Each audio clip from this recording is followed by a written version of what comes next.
Yeah, that's right. K-pop Demon Hunters adalah film yang penuh warna dan musik. Namun siapa sangka para karakternya justru memendam perasaan yang cukup mendalam tentang masa lalu mereka. Tanpa kalian sadari, film ini tak terlepas dari latar belakang karakternya dalam menggerakkan cerita. Bayangkan jika Rumi memiliki latar belakang bukan setengah iblis, apakah film ini akan seru? Tapi sebelum kita masuk ke pembahasannya, jangan lupa like, komen, dan subscribe dulu, supaya kita lebih banyak bikin video pembahasan kayak gini. I said the only ones dying tonight are your... I'm sorry. What? Rumi adalah setengah manusia, setengah iblis, dan ibunya sayangnya meninggal saat dia lahir. Itu meninggalkan tanda tanya besar bagi Rumi tentang siapa dia sebenarnya. Dia dibesarkan oleh Selene, yang memberitahunya kalau mereka berhasil menciptakan Golden Hanmoon, tanda iblis di tubuhnya akan menghilang. Terdengar menenangkan, bukan? Tapi sebenarnya tidak. Di film Rumi harus menyembunyikan jati dirinya dari semua orang, termasuk Mira dan Zoe, karena dia takut mereka bakal berhenti jadi temannya kalau tahu dia adalah iblis. Walaupun pada akhirnya Rumi ketahuan setengah iblis, mereka tetap menerima Rumi apa adanya. Ini berarti apa yang ditakutkan Rumi dan Selene tidak terjadi. Apalagi Selene yang selalu melarangnya untuk menjelaskan pola iblis tersebut kepada Mira Zoe. Mungkinkah sebenarnya itu hanya ketakutan Selene dengan egonya ia mengorbankan Rumi dan Huntrix? Karena di scene ini seperti pembuktian bahwa Selene lah yang tidak bisa menerima Rumi apa adanya. Hard. No. No more hiding. No more lies. Rumi, we can still fix this. Why can't you look at me? Why couldn't you love me? I do! All of me! Kembali ke Korea masa lampau 400 tahun yang lalu, seorang pria bernama Jinu adalah musisi miskin yang merawat ibu dan adiknya.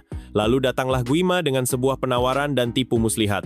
Ia menawarkan kekayaan, makanan, dan kenyamanan sebagai ganti rasa kemanusiaannya.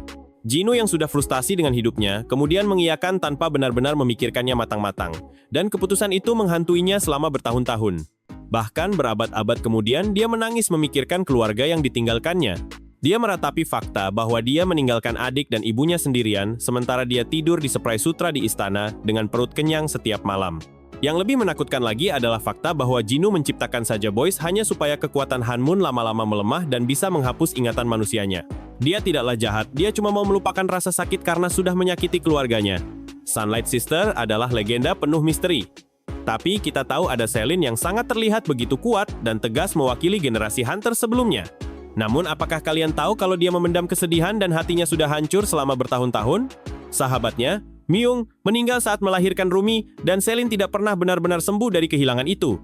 Sebaliknya, dia mencurahkan seluruh energinya untuk membesarkan Rumi dan menjaga misi pemburu iblis tetap hidup. Meskipun dia menyayangi Rumi, Selene takut pada sisi iblis Rumi. Setiap kali dia melihat tanda iblis Rumi bersinar, dia teringat bagaimana Myung sahabatnya meninggal. Rasa takut itu membuatnya jadi overprotective dan terkadang malah bersikap dingin. Dia pikir dia akan menjaga Rumi tetap aman, tapi Rumi malah merasa tidak dicintai. Kisah Selene menunjukkan bagaimana rasa duka mendalam dapat menutupi kasih sayang yang tulus yang berujung luka.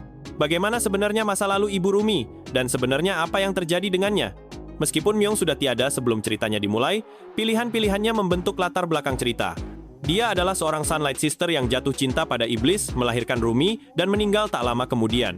Kita tak tahu setiap detailnya, tapi kita bisa bayangkan betapa beratnya hal itu. Apakah dia diusir dari kelompoknya? Apakah dia harus merahasiakan kehamilannya? Apakah dia dibunuh oleh teman-temannya sendiri? Film ini tak menceritakan itu semua, sepertinya kita akan diceritakan bagaimana masa lalu Rumi dan Myung di K-pop Demon Hunters 2. Tapi satu hal yang jelas, Myung percaya cinta lebih besar daripada energi negatif. Dia menunjukkan bahwa manusia dan iblis tidak harus bermusuhan. Hal yang sama yang dilakukan Rumi dan Jinu. Bedanya, Rumi dan Jinu saling membantu untuk mengalahkan Guima, walaupun Jinu harus mengorbankan jiwanya hilang selamanya. Di adegan pembuka, foto keluarga Mira di-blur. Itu artinya ada sesuatu yang menyakitkan dan berbahaya yang sedang disembunyikan. Apapun yang terjadi jelas meninggalkan bekas luka bagi Mira. Mira sangat setia pada Huntrix, karena jauh di lubuk hatinya, grup itu adalah keluarga yang telah hilang darinya. Itu menjelaskan kenapa dia merasa sangat dikhianati saat Rumi merahasiakan status setengah iblisnya. Masalah kepercayaannya atau trust issues berasal dari sejarah keluarganya sendiri. Itulah yang membuat Mira sangat tegas, sekaligus tulus dengan Huntrix. I understand. You are weak, pathetic, useless, all of you. Guima memang enggak bakal membuat semua penonton bersimpati padanya. Bagaimanapun juga, dia Raja Iblis pencuri jiwa yang jahat. Tapi kalau kamu lihat dari sudut pandang lebih luas, keberadaannya sebenarnya agak menyedihkan. Dia tidak bisa menciptakan apapun sendiri. Dia hanyalah api pink yang bisa bicara. Itulah kenapa ia harus mencuri energi dari orang lain. Dan cara dia berbicara di dalam kepala orang, mengorek rasa bersalah dan rasa malu mereka, menunjukkan bahwa dia memahami rasa sakit secara personal. Kamu nggak bakal bisa memanipulasi perasaan orang jika kamu juga sebenarnya tak pernah merasakannya. Itu artinya Guima lahir dari rasa sakit yang dalam pula seperti Jinu dan para iblis lainnya. Hal ini membuat kita bertanya-tanya, apakah dia selalu seperti ini?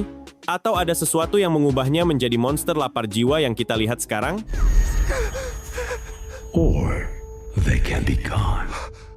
Don't think you can escape what you are. Salah satu misteri terbesar di seluruh cerita adalah ayah Rumi. Kita tahu ibunya, Myung, jatuh cinta pada iblis, tapi identitas ayahnya tidak pernah terungkap.